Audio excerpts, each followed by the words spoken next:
Assalamualaikum warahmatullahi wabarakatuh. Waalaikumsalam warahmatullahi wabarakatuh. Sehat Bu Desi? Sehat Parangga, alhamdulillah. Sepekan kemarin sempat sakit. Sakit. Hari ini Alhamdulillah sudah bagus. baik. Sudah bagus. Oke. Bu Desi, terima kasih sudah berkenan hadir. Kita pengen ngobrol-ngobrol tentang pembelajaran di kelas. Tapi sebelum kita ngobrol lebih jauh, mungkin sekitar 15 menit kita ngobrol. Saya pengen tahu nih, yang ingin kita obrolin itu tentang apa nih? Tentang pembelajaran di kelas. Tentang pembelajaran di kelas. Oke. Saya catat ya. Oke. Saya akan sambil mencatat. Mungkin kita akan menemukan beberapa kata kunci yang bisa dijadikan sumber untuk meningkatkan kompetensi kita sendiri saat belajar. Nah, pembelajaran di kelas Bu Desi sendiri itu saat ini gimana? Terjadi perbedaan sih Pak. Kan Desi ngajar di 2 jenjang, kelas 7 dan kelas 8. Oke. Untuk kelas 7 sendiri itu, kelas 7 memang mungkin karena sifatnya yang masih kekanak-kanakan, padahal sebenarnya mereka itu memiliki kualitas akademik yang bagus malah.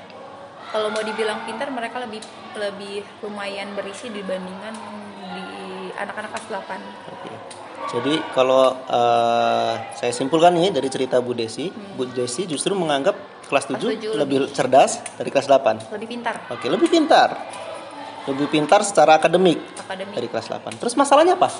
Masalahnya kalau di kelas 7 itu kan Mas, karena mungkin terkendala pandemi kemarin selama 2 tahun. Mereka yang tidak aktif di sekolah, hanya di rumah saja belajar melalui online, mungkin jadinya tidak terdeteksi atau terpantau langsung ya oleh gurunya Pak. Jadi mereka dari kelas 4 SD tiba-tiba lulus di rumah aja, tiba-tiba langsung masuk SMP. Jadi sikapnya memang masih yang kayak anak SD. Di dalam kelas itu masih suka lari-larian, teriak sana sini, apalagi kata-kataan orang tua, nama orang tua itu masih ada. Oke. Saya lingkarin ini. Jadi ibu merasa masalah di kelas itu justru karena sikapnya. Iya. Belum matang gitu. Belum. Mungkin. Dari Atau cara berpikir, masih cara bersikap, cara bertutur. Oke. Yang Bu Desi pengen ini tuh anak-anak ibu kayak apa? Yang pengen itu ya anak kelas 7 itu mungkin memang masih transisi dari SD ke SMP. Jadi masih banyak pembentukan karakter yang masih menjadi PR buat guru yang ngajar di kelas 7. Pengennya itu anak kelas 7 itu punya sifat mandiri. Karena memang sampai sekarang selama 3 bulan ini anak kelas 7 belajarnya masih yang memang orang tuanya masih ada ikut campur sekitar 70-80%. Kenapa dikatakan seperti itu? Karena memang di sekolah ditanyain, sudah paham, sudah bisa, sudah tahu apa yang mau dibawa untuk besok sebagai pembelajaran, udah. Ketikanya sampai rumah, orang tuanya ngubungin gurunya. Jadi masalah ibu, kita mau kelas mana dulu nih? Kelas 7 dulu apa kelas 8 dulu? Kelas 7 dulu. Kelas 7 masalahnya adalah kurang mandiri. Iya, belum. Ibu pengen anak jadi lebih mandiri. Iya. Contohnya kayak tadi ketika disampaikan tugas perlengkapan itu ternyata masih banyak orang tua yang malah bertanya, bukan anaknya. Bukan. Nah, oke, mandiri sendiri menurut ibu nanti gimana? Harapan ibu ketika anak-anak jadi mandiri itu yang seperti apa nanti mereka? Yang sudah bisa mengelola dirinya sendiri dalam bersikap, dalam berkata, dalam bertindak. Nah, belajar itu kalau bisa memang dia yang ngerjain sendiri. Bukannya malah menunggu temannya selesai, terus dia berasa dia berani anaknya di dalam kelas dan dia meminta jawaban temannya yang kurang berani dan pintar itu lalu disalin. Sejauh ini yang terjadi di kelas begitu. Jadi berapa banyak Bu kalau kita presentasikan anak-anak di kelas, misalnya satu kelas ya, kelas ibu yang ibu ajar kelas 7 apa? 7A misalnya. 7A misalnya. Di kelas 7A berapa persen tuh anak-anak yang belum mandiri seperti itu? Sekitar 3%-an lah, nggak banyak. 3%? Kecil berarti? Kecil banget. Tapi kecil ini jadi masalah? Jadi masalah dong. Karena bisa jadi pedoman buat anak-anak lain. Ternyata boleh ya minjem tugas temen. ikutan aja daripada susah ngerjainnya nggak ngerti. Dan Artinya 3% ini yang benar-benar parah lah gitu, Iya, misalnya tingkat jadi kemandiriannya. kacau. Dan justru mempengaruhi teman-temannya. bisa mempengaruhi. 3% mempengaruhi teman-temannya. Harapan ibu besok kalau misalnya ibu berhasil di pembelajaran, 3% ini jadi berapa? Jadi hilang semua? Jadi hilang kalau bisa. Jadi mandiri? Iya. 100% mandiri? 100% mandiri. Oke, kita ingin 100% mandiri. Nah, kira-kira langkah apa nih di pembelajaran yang bisa merangsang anak-anak untuk mandiri menurut Bu Desi?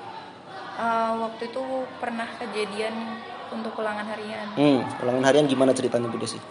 Jadi kan memang kelas 7 itu ada 4 kelas, 7A, B, C, D. Dikasih soal di satu kelas 5 soal. Dengan harapan ini soal nggak bakal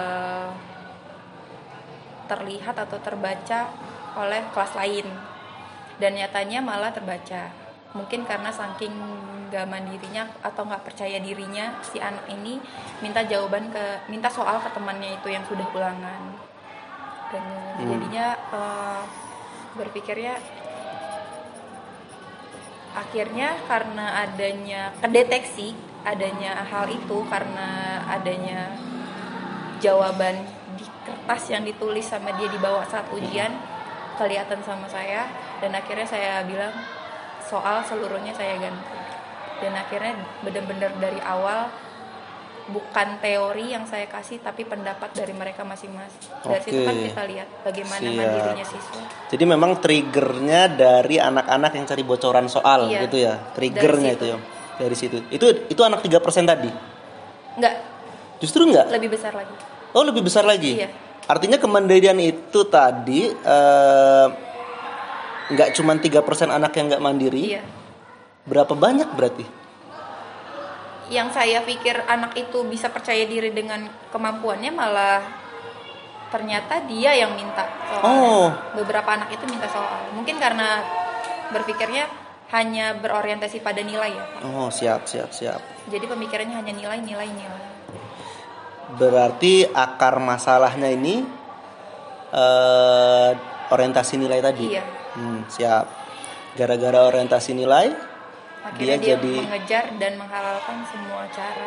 Kalau kita kaitkan dengan kemandirian tadi, jadinya kan maksudnya gini Pak, apa mandiri itu kalau bisa mampu mengelola apa yang dia punya sendiri gitu kan, tanpa bergantung dengan orang lain gitu. Tanpa nilai oriented gitu.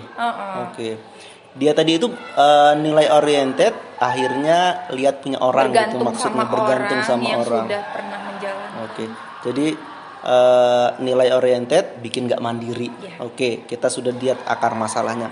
Sekarang Bu, supaya anak-anak nggak nilai oriented, kira-kira langkah apa yang Ibu siapkan? Ya itu tadi yang saya buat, soalnya jadi saya rubah.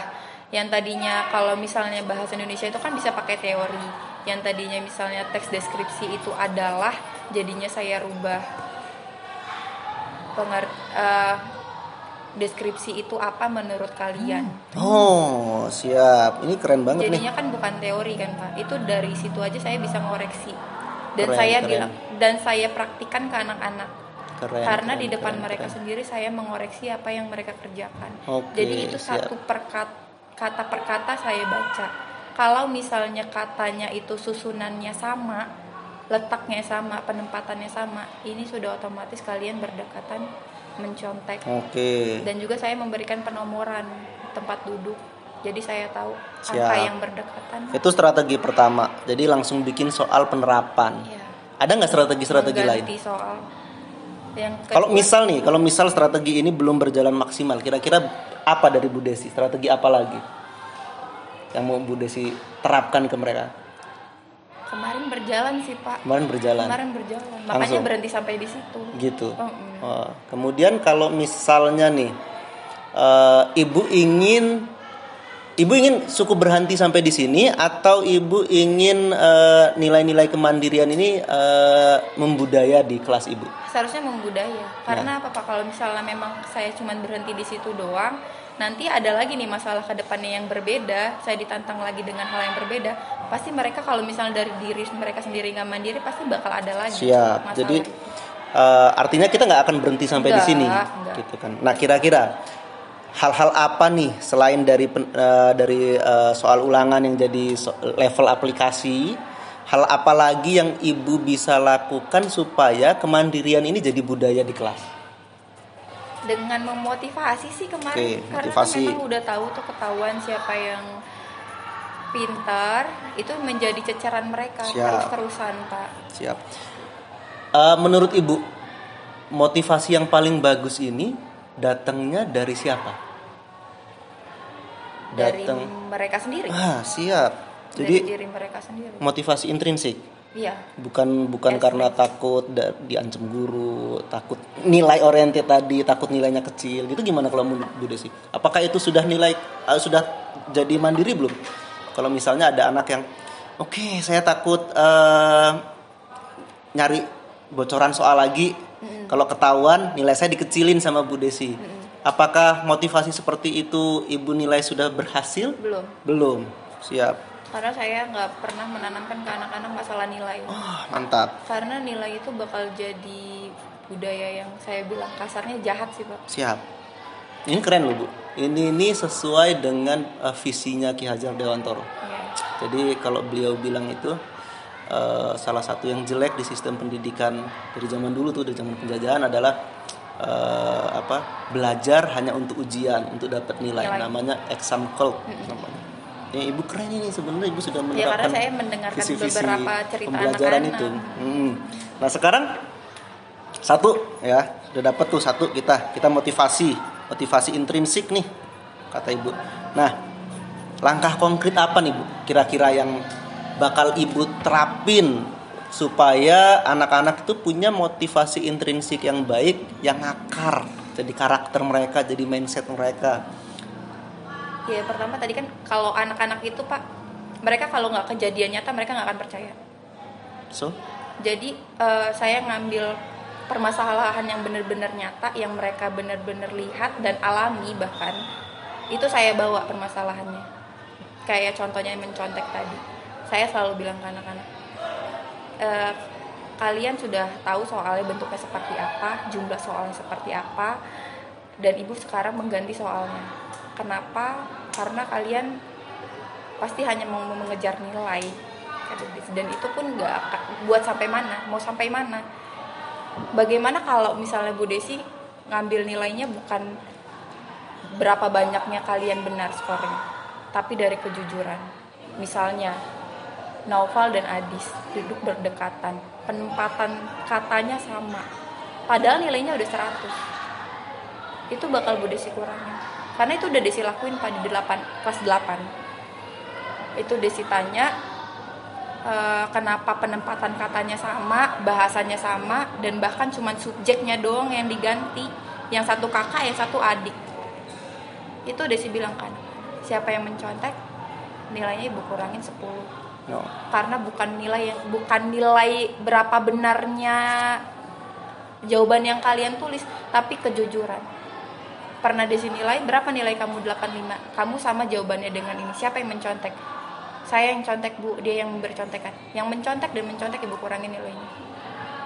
Karena itu nilai kejujuran. Efektif iya, itu Bu? Berjalan. Siap. Jujur sendiri mereka. Jujur sendiri. Keren ya. Lagi Bu, misalnya nih, kalau di kelas langkah-langkah saat belajar, langkah-langkah apa yang ibu lakukan yang terintegrasi dengan pembelajaran nih?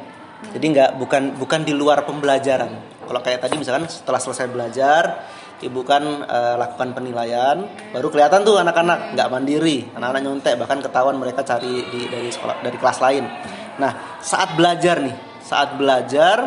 hal apa yang terjadi di dalam proses pembelajaran, boleh di intinya atau dari pendahuluan atau di bagian akhir pembelajaran, yang bisa mendorong nilai kemandirian yang kita bisa rancang untuk anak-anak. Menurut ibu gimana?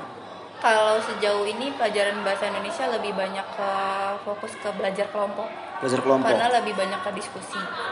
Kadang anak berpikir begini, kalau misalnya kita belajar kelompok kan aku seneng kalau misalnya belajar sekelompok dengan si A karena si A pintar, karena A mau ngerjain sendiri, nanti dia selesai juga saya selesai. Gitu kan.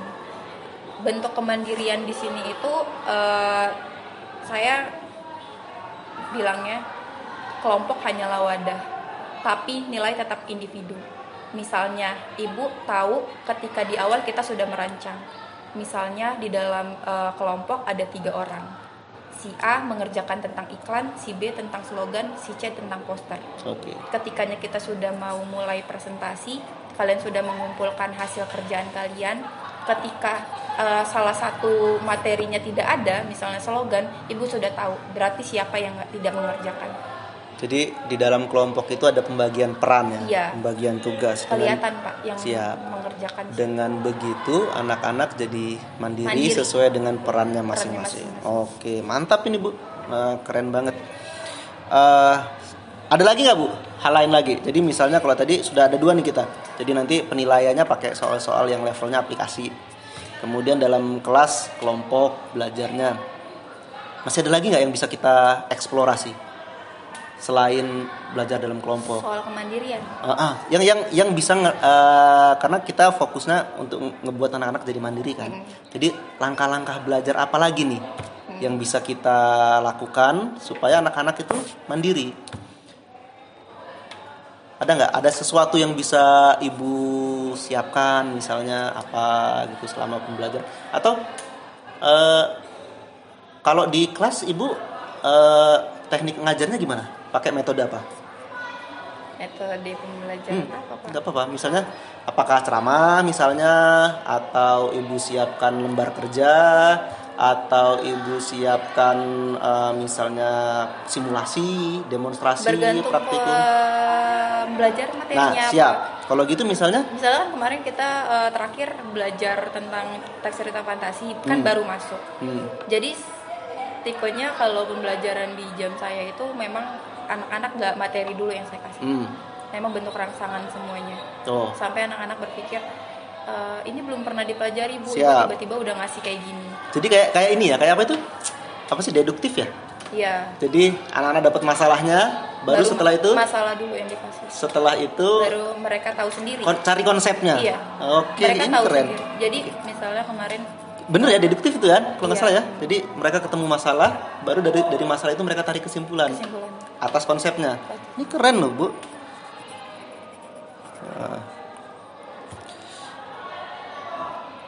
Kira-kira seberapa besar ibu yakin kalau kita persenin tiga langkah ini akan membuat anak jadi mandiri? Sejauh saya mengajar selama 3 bulan ini ya ada perkembangan, walaupun belum bisa saya simpulkan 80%, setidaknya anak ada perubahan. Atau kalau targetnya berapa? Ya pengennya 100%. 100%. Tapi memang sampai kelulusan mereka, nggak dalam target 1 tahun instan. Anak harus enggak. Itu jatuhnya memaksakan. Memang gitu sih Bu. Pembelajaran itu nggak ada yang instan ya. Nggak ada yang instan memang. Untuk jadi proses. Budaya kan nggak instan ya. Nah, karena kita tahu ini nggak instan, kira-kira menurut Ibu, apakah ini bisa berjalan sendiri atau ada nggak pihak lain yang bisa Ibu libatkan untuk mencapai tujuan yang Ibu inginkan ini, mandiri anak-anak? Kalau pihak lain, saya sebenarnya ada pihak yang memang benar-benar wajib bekerja sama dengan saya. Contohnya adalah wali murid. Wali murid satu. Karena ketikanya saya sudah menerapkan ini kemandirian di sekolah, kalau misalnya di rumah tidak berjalan dengan orang tuanya, itu akan sama saja Bu. Selain wali murid Bu, siapa lagi Bu? Orang-orang yang bisa guru yang mengajar. Ini guru apa nih? Guru mata pelajaran. Bidang studi. Mata pelajaran. Seluruhnya. Gimana nih Bu teknis untuk berkolaborasi sama guru mata pelajaran seluruhnya? Karena kan kita ada waktu untuk kadang kita saling diskusi. Misalnya kadang guru ini setelah mengajar pasti dia laporannya ke wali kelas, dan itu pasti dia misalnya bawa si A begini di jam pelajaran saya. Gitu. Kan itu saya jadi tahu, dan kita mencocokkan satu pemikiran, Bu begini, si A memang begini. artinya di mata pelajaran lain terukur juga nih. Iya. Gitu kan, kemandirian dia terukur. Karena nggak? saya Gitu. juga nggak berhenti nanya untuk ke anak-anak, khususnya yang anak saya 7A, pasti saya tanyain. Oke. Bagaimana dengan guru ini, belajarnya bagaimana? Siap. Pasti saya tanya. Langkah terdekat nih, kapan ibu pengen menerapkan tiga nilai ini tadi? Jadi di akhirnya ada penilaian yang aplikatif, di prosesnya belajar secara kelompok, kemudian pembelajarannya juga deduktif tadi, anak-anak dikenalkan pada masalah, setelah itu mereka tarik konsep dari kesimpulan pembelajaran tadi ini. Kapan Bu Ibu pengen terapkan ini kira-kira Bu? Sudah berjalan. Sudah berjalan? Sudah berjalan. Makanya saya berbicara Oh, seperti keren. itu. Sudah berjalan. Karena saya berarti kalau sudah berjalan, boleh nggak kalau saya ikut masuk kelas Ibu? Boleh. Di kapan? Waktunya di kelas 7 paling Pak. 7. Karena kan memang masalahnya lebih banyak di kelas 7 itu. Boleh, siap. Jadi nanti hari apa nih? Ada? Bisa hari apa? Senin, Selasa, Rabu ngajar kelas 7. Kamis? Selasa, Rabu, Kamis ngajar kelas 7. Kamis bisa Kamis. Kelas 7 biar. Kamis pekan depan. Iya. Nah, Kamis pekan depan itu saya pengen lihat kira-kira gimana nih progresnya, gitu kan. Nanti di sini nggak ada judging, nggak ada labeling. Iya. Mungkin malah akan ada kegiatan refleksi, gitu kan. Nanti kita akan berefleksi. Saya akan melihat juga berapa persen anak-anak yang, misalnya kalau tadi 3% masih anak yang nggak mandiri, tapi mempengaruhi anak yang lain, hilang nggak itu nanti. Kemudian kalau misalnya ada kendala, nanti kita obrolin tuh kira-kira kendala apa yang Ibu alami. Kemudian juga hal apa yang masih bisa kita kembangkan, gitu kan. Dan gimana perasaan Ibu. Saya pengen dengar itu setelah hari Kamis kita observasi. Gitu Bu ya. Mudah-mudahan Ibu nggak berkeberatan saya masuk di kelas Ibu. Siap. Sampai jumpa di hari Kamis ya Bu ya. Saya berterima kasih banyak Ibu sudah berkenan mengikuti sesi coaching ini. Sebenarnya udah banyak banget, sudah keren banget gitu kan. Dan Ibu sudah cukup yakin gitu dengan hasilnya. Mudah-mudahan dengan begini Ibu bisa mengimprove lagi hal-hal lain yang mungkin nanti akan kita temukan selama pembelajaran. Banyak. Terima kasih banyak ya Bu ya. Iya Bapak, sama-sama. Assalamualaikum warahmatullahi wabarakatuh. Waalaikumsalam warahmatullahi wabarakatuh.